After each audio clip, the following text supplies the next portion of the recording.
মহাত্মা গান্ধী, সত্য ও অহিংসার মহাকাব্য। 915 সালের 9 জানুয়ারি দক্ষিণ আফ্রিকা থেকে ভারতে ফিরে আসেন গান্ধীজি, যা বর্তমানে প্রবাসী ভারতীয় দিবস হিসেবে পালিত হয়। তার রাজনৈতিক গুরু গোপালকৃষ্ণ গোখলের পরামর্শে তিনি 1 বছর ব্রিটিশ শাসিত ভারতবর্ষের প্রকৃত অবস্থা বুঝতে সারা দেশ ভ্রমণ করেন। আহমেদাবাদের সবরমতী নদীর তীরে তিনি সবরমতী আশ্রম প্রতিষ্ঠা করেন।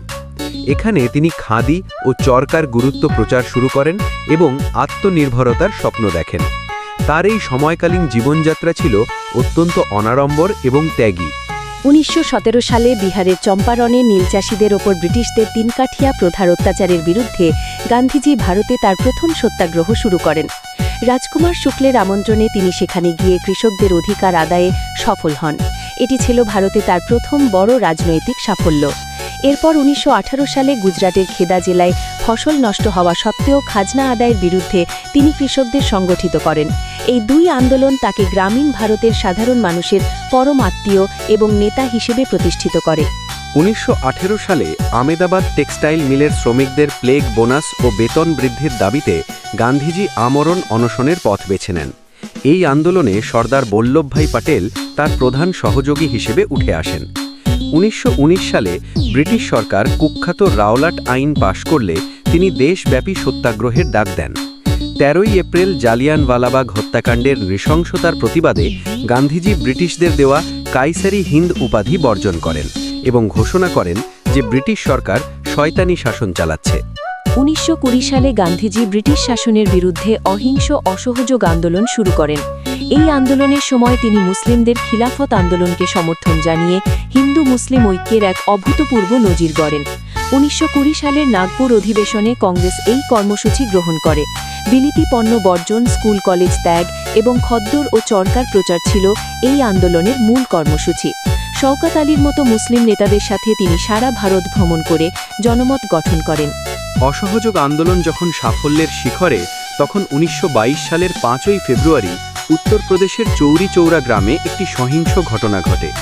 উত্তেজিত জনতা একটি পুলিশ থানায় আগুন ধরিয়ে দিলে 22 জন পুলিশ সদস্য প্রাণ হারান। গান্ধীজি অহিংসার আদর্শে অটল থেকে 11 ফেব্রুয়ারি এই আন্দোলন প্রত্যাহারের ঐতিহাসিক সিদ্ধান্ত নেন।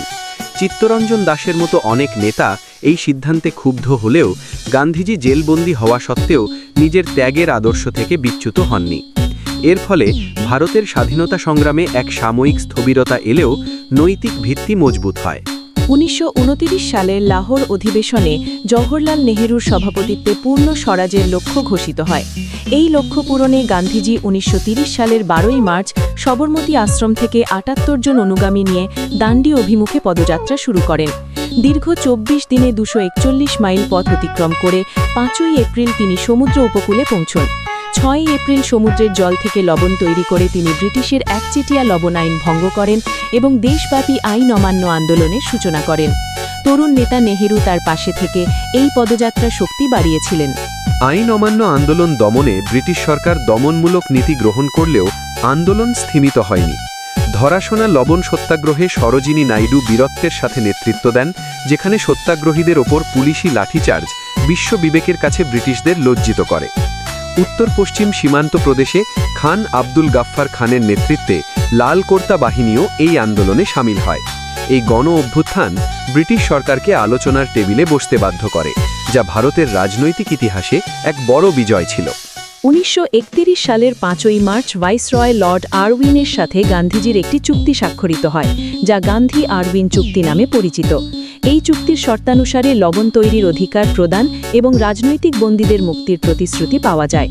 চুক্তির পর গান্ধীজি লন্ডনে আয়োজিত দ্বিতীয় গোলটেবিল বৈঠকে কংগ্রেসের একমাত্র প্রতিনিধি হিসেবে যোগ দেন। যদিও এই বৈঠক ভারতের স্বাধীনতা প্রশ্নে কোনো সমাধান দিতে পারেনি, তবুও গান্ধীজি একজন সমমর্যাদার নেতা হিসেবে বিশ্বমঞ্চে ভারতের দাবি তুলে ধরেন। 1932 সালে ব্রিটিশ প্রধানমন্ত্রী র্যামসে ম্যাকডোনাল্ড সাম্প্রদায়িক বাঁটোয়ারা ঘোষণা করলে গান্ধীজি পুনার ইয়েরওয়াড়া জেলে আমরণ অনশনের পথ বেছে নেন। এর ফলে ডক্টর বি.আর. আম্বেদকরের সাথে গান্ধীজির ঐতিহাসিক পুনা চুক্তি 1932 স্বাক্ষরিত হয়, যা দলিত ও অনগ্রসর শ্রেণীর জন্য আইনসভায় আসন সংরক্ষণের ব্যবস্থা নিশ্চিত করে। পরবর্তী কয়েক বছর তিনি অস্পৃশ্যতা দূরীকরণে হরিজন সেবায় আত্মনিয়োগ করেন। তার এই সামাজিক ও রাজনৈতিক কর্মযজ্ঞই ভারতকে 1942 সালের চূড়ান্ত ভারত ছাড়ো আন্দোলনের দিকে নিয়ে গিয়েছিল। কম্পিটিটিভ ও স্কুল স্টুডেন্টসদের জন্য এমন ভিডিও পেতে এখনই সাবস্ক্রাইব বা ফলো করে রাখুন।